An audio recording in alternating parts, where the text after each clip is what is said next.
ভীষ্মই পূৰ্বৰ জন্মত কি পাপ কৰিছিল? দেৱী গংগা কিয় ভীষ্মৰ মাতৃ হ'ব লগা হৈছিল? পিতামহ ভীষ্ম পূৰ্বৰ জন্মত কোন আছিল? কাৰ অভিশাপত তেওঁ পৃথিৱীত মানুহৰ ৰূপত জন্ম ল'ব লগা হৈছিল? দেৱী গংগাই কিয় নিজ সন্তান সাতোটাকৈ হত্যা কৰিছিল? নমস্কাৰ বন্ধু বান্ধৱীসকল, এই সকলোবোৰ প্ৰশ্নৰ উত্তৰ জানিবলৈ হ'লে আহক আজি এই কাহিনীটোৰ মাজলৈ।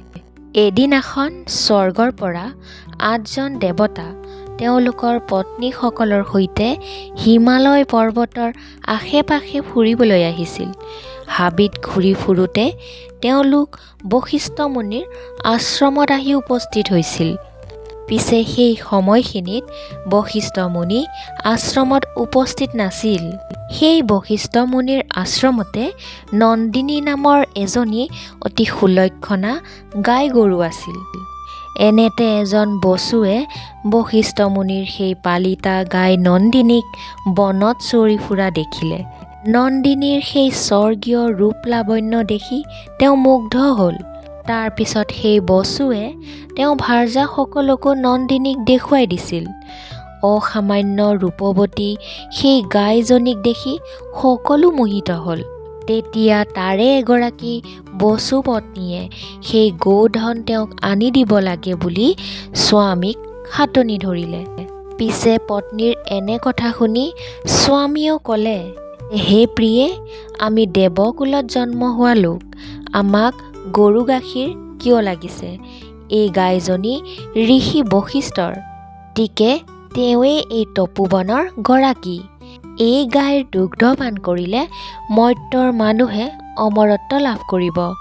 আমিতো অমৰেই, সেইকাৰণে আমাৰ এই গাখীৰৰ প্ৰয়োজন নাই। সেয়েহে এই গাইজনীক নি আমি ঋষি বশিষ্ঠৰ কুপদৃষ্টিত পৰাৰ দৰকাৰ কি? যদি ঋষি বশিষ্ঠই গম পায় যে আমি এনেবোৰ অপকৰ্ম কৰিছোঁ, তেতিয়া তেওঁ আমাক অভিশাপ দি ভস্ম কৰি পেলাব। পিছে সেই বসু পত্নীগৰাকী আছিল বৰ নাচুৰ বান্দা, নিজৰ জেদ এৰি দিয়া বিধৰ নাছিল। তেওঁ তেওঁৰ স্বামীক ক'লে, মৰ্ত্যলোকত মোৰ এগৰাকী প্ৰিয় সখী আছে, তেওঁৰ বাবেই এই গাইজনীক লৈ যাব খুজিছোঁ। মই তেওঁক উপহাৰ দিম।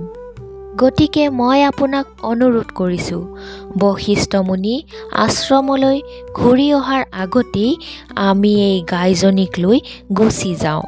এই স্বামী, মোৰ মনৰ এই ইচ্ছা আপুনি পূৰণ কৰিবই লাগিব। এনেদৰে বসু পত্নীগৰাকীয়ে তেওঁৰ স্বামীক নেৰানেপেৰাকৈ ধৰাত অৱশেষত তেওঁ তেওঁৰ পত্নীৰ কথাতেই মান্তি হ'ল। অৱশেষত আটাইকেইজন বসু লগ লাগি গাভী নন্দিনীক পোৱালিটোৰ সৈতে ধৰি লৈ গুচি গ'ল। এইদৰে যথা সময়ত সান্ধ্য স্নান কৰি বশিষ্ঠ মুনি আশ্ৰমলৈ ঘূৰি আহি দেখে যে গাভী নন্দিনী আৰু তাইৰ পোৱালিটো আশ্ৰমত নাই। ঋষি বশিষ্ঠই কেউপিনে পাতকৈ বিচাৰিও ক'তো সেই গাই নন্দিনী আৰু তাইৰ পোৱালিটোক বিচাৰি নাপালে। আনহাতে তেওঁ নিত্য কৰ্মৰ অনুষ্ঠানত যদি নন্দিনী নাথাকে তেতিয়া কেতিয়াও সফল নহয়। এইদৰে গাভী নন্দিনীক বিচাৰি নাপাই ঋষি বশিষ্ঠ ধ্যানত বহিল। ধ্যানৰ বলত তেওঁ সকলো কথা গম পালে। বসুসকলৰ এনে শৌৰ্য কৰ্মৰ বাবে তেওঁৰ খং উঠিল আৰু সেই বসুসকলক অভিশাপ দিলে। তপোবলৰ দ্বাৰা তেজস্বী ঋষি বশিষ্ঠই বসুসকলক এই বুলি অভিশাপ দিলে যে তেওঁলোক আটাইকেইজনে মৰ্ত্যত মানুহৰ জন্ম ল'বই লাগিব। এইফালে আকৌ ঋষি বশিষ্ঠই শাপ দিয়া খবৰ পাই দেৱতাসকল ভয়ত কঁপি উঠিল। তেওঁলোকৰ গাৰ নোম ডাল ডাল হ'ল, পেটলৈ অন্ন জল নোযোৱা হ'ল, ৰাতি টোপনিও নহা হ'ল। শেষত কথা বতৰা পাতি 8জন বসু আহি ঋষি বশিষ্ঠৰ আশ্ৰম পালেহি। তাৰ পিছত তেওঁলোকে অনুশোচনাত দগ্ধ হৈ ঋষিৰ ভৰিত ধৰি ক্ষমা ভিক্ষা কৰিলে যদিও ইতিমধ্যে বহু পলম হৈ গৈছিল। বসুসকলৰ এই অৱস্থা দেখি ঋষি বশিষ্ঠই ক'লে যে এই অভিশাপ অব্যৰ্থ, ই মোচন নহয়। অভিশাপ অনুসৰি তোমালোকে মৰ্ত্যত জন্মিবই লাগিব। কিন্তু প্ৰভাস নামৰ যিজন বসুৱে মোৰ গাভী নন্দিনীক ধৰি লৈ গৈছিল, তেওঁ মৰ্ত্যত বহুদিন মনুষ্য জীৱন কটাবই লাগিব। অৱশ্যে তেওঁ পৃথিৱীত বহুতো সুখ্যাতি লাভ কৰিব। বাকী কেইজন বসু পৃথিৱীত জন্মগ্ৰহণ কৰিয়েই শাপমুক্ত হ'ব পাৰিব। কাৰণ মোৰ বাক্য কদাপিও ব্যৰ্থ নহয়। কেৱল মই তাৰ প্ৰভাৱ কিঞ্চিত পৰিমাণে লাঘৱহে কৰিব পাৰোঁ। এইদৰে ক্ৰোধৰ বশৱৰ্তী হৈ অভিশাপ দিয়াৰ বাবে ঋষি বশিষ্ঠৰ তপোবল সামান্য কমি যোৱা বাবে তেওঁ তেওঁৰ পুনৰ তপস্যা আৰম্ভ কৰিলে। যিহেতু ঋষি-মুনিসকলে তপস্যাৰ প্ৰভাৱত অভিশাপ দিব পাৰে হয়, কিন্তু প্ৰত্যেকবাৰ অভিশাপ দিওঁতে তেওঁলোকৰ তপশক্তি কিছু হ্ৰাস পায়। সেইবাবে তেওঁলোকে পুনৰ তপস্যা কৰি হৃত শক্তি পুনৰ আহৰণ কৰিবলগীয়া হয়। এইদৰে বশিষ্ঠ মুনিৰ অভিশাপৰ প্ৰকোপ সামান্য নৰম হোৱাত বসুসকলে সকাহ পালে। তাৰ পিছত বসুসকলে বশিষ্ঠ মুনিৰ আশ্ৰম ত্যাগ কৰি স্বৰ্গ ৰাজ্যত উপস্থিত হ'লহি। স্বৰ্গ ৰাজ্যত আহি তেওঁলোকে সকলো কথা আলোচনা বিলোচনা কৰি দেৱী গংগাৰ ওচৰলৈ গৈ হাতযোৰ কৰি ক'লে যে হে দেৱী, আমাৰ প্ৰাৰ্থনা আপুনি স্বীকাৰ কৰক। হে দেৱী গংগা, আপুনিয়ে আমাৰ মাতৃ হওক। আমাৰ প্ৰতি দয়া পৰৱশ হৈ আপুনি মৰ্ত্যলৈ গৈ এজন সুপুৰুষক প্ৰতিবৰণ কৰক। তেওঁৰ ঔৰসত আৰু আপোনাৰ গৰ্ভত আমাৰ জন্ম হোৱা মাত্ৰকে আমাক এটি এটিকৈ নৈৰ পানীত নিক্ষেপ কৰি আমাৰ শাপ মোচনৰ দিহা কৰক। অষ্টবসুৰ সেই আকুল প্ৰাৰ্থনা শুনি দেৱী গংগাই তেওঁলোকৰ প্ৰতি দয়া উপজিছিল। অষ্টবসুৰ সেই কথা ৰাখিবলৈকে দেৱী গংগা উপস্থিত হ'লহি মৰ্ত্যত। তাৰ পিছত সেইকাৰণে এদিনাখন দেৱী গংগাই মানৱীৰ ৰূপত দীপলীপ সুন্দৰী কন্যা এগৰাকী হৈ মহাৰাজ শান্তনুৰ আগত ওলালেহি। দেৱীৰ এই অলৌকিক ৰূপ লাৱণ্য দেখি ৰজা শান্তনু মোহিত হৈ ক'লে যে হে সুন্দৰী, তুমি দেৱী নে মানৱী যিয়েই নোহোৱা, মোৰ পত্নী হ'ব পাৰিবানে? ৰজা শান্তনুৱে দেৱীৰ প্ৰেমৰ বিনিময়ত তেওঁৰ বিশাল সাম্ৰাজ্য, বিপুল ধন ঐশ্বৰ্য, আনকি তেওঁৰ জীৱনটো উচৰ্গা কৰিবলৈকো প্ৰস্তুত আছিল। ৰজা শান্তনুৰ এনেধৰণৰ কথা শুনি দেৱী গংগায়ো উত্তৰ দিছিল, হে মহাৰাজ, মই আপোনাৰ পত্নী হ'বলৈ সন্মত, কিন্তু মোৰ কেইটামান চৰ্ত আছে। সেই চৰ্তবোৰ আপুনি পূৰণ কৰিব লাগিব। হে মহাৰাজ শুনক, আপুনি অথবা আপোনাৰ ঘৰৰ কোনেও মইনো কোন, ক'ৰ পৰা আহিছোঁ সেই কথা কেতিয়াও সুধিব নোৱাৰিব। মই ভাল বেয়া যি কামকেই নকৰোঁ কিয়, তাত কোনেও হকা-বধা কৰিব নোৱাৰিব। মোৰ কোনো কথা বা কামত কেতিয়াও খং কৰিব নোৱাৰিব। মোক কোনোদিনে হোতা মাত মাতিব নোৱাৰিব। আপুনি যদি এই চৰ্তবোৰ নেমানে বা ভংগ কৰে, তেতিয়া কিন্তু তৎমুহূৰ্ততে মই আপোনাক পৰিত্যাগ কৰি গুচি যাম। গতিকে হে মহাৰাজ, এতিয়া আপুনি কওক যে মোৰ এই চৰ্তবোৰ আপুনি মানি ল'ব পাৰিবনে? ৰজা শান্তনুৱে দেৱী গংগাৰ প্ৰেমত মুগ্ধ হৈ সেই সকলোবোৰ চৰ্ত মানি চলিব বুলি প্ৰতিজ্ঞা কৰিলে। সেয়েহে দেৱী গংগায়ো তেতিয়া প্ৰসন্ন মনে তেওঁৰ পত্নী হ'ল আৰু তেওঁৰ সৈতে মহাসুখে বসবাস কৰি থাকিল। দেৱী গংগাৰ মোহনীয় কথা বতৰা, শিষ্টাচাৰ, ৰূপ লাৱণ্য আৰু তেওঁৰ প্ৰতি থকা অচলা ভক্তি আৰু প্ৰেমে ৰজা শান্তনুক সন্মোহিত কৰিলে। এনেদৰে মহাৰাজ শান্তনু আৰু দেৱী গংগা দুয়ো প্ৰেম আৰু সুখ আনন্দত ইমানেই বিভোৰ হ'ল যে তেওঁলোকে দিনবোৰ কেনেকৈ পাৰ হ'ল গমেই নাপালে। সময়ৰ সোঁতত গংগা দেৱীয়ে ভালেকেইটি সন্তান জন্মও দিলে, কিন্তু প্ৰতিটো সন্তান জন্ম পোৱাৰ লগে লগে দেৱী গংগাই লৈ গৈ নৈৰ বুকুত থৈ আহেগৈ। তাৰ পিছত মুখত মিচিকীয়া হাঁহি লৈ ৰজাৰ ওচৰলৈ উভতি আহে।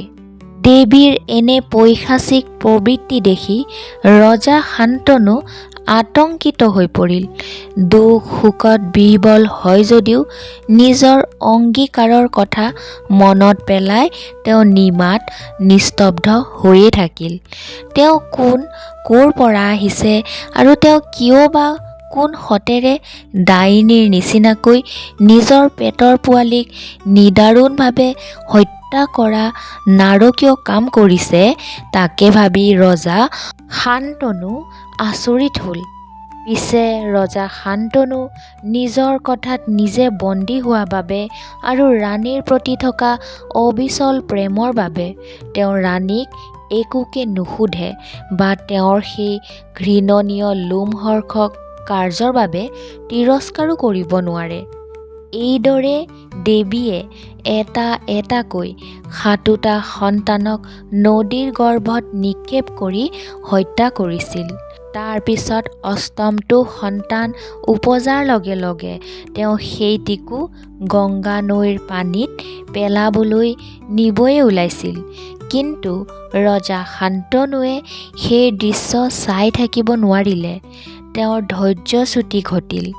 ৰাণীক আগভেটি ধৰি ক'লে, হে ৰাণী, বহুত হ'ল, আৰু নহ'ব, বন্ধ কৰা। তুমি নিজৰ পেটৰ নিষ্পাপ শিশুবোৰক অস্বাভাৱিক আৰু বিভৎসভাৱে হত্যা কৰি আছা কিয়? কিহৰ প্ৰৰোচনাত এনে নাৰকীয় কাম কৰি আছা?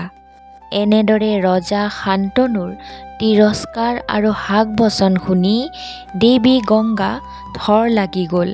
তাৰ পিছত তেওঁ উত্তৰ দিলে যে মহাৰাজ, আপুনি আপোনাৰ প্ৰতিজ্ঞা পাহৰি গ'ল। এতিয়া নিজ সন্তানৰ প্ৰতি আপোনাৰ মন ব্যাকুল হৈছে, গতিকে মোক চাগৈ আপোনাৰ আৰু প্ৰয়োজন নাই।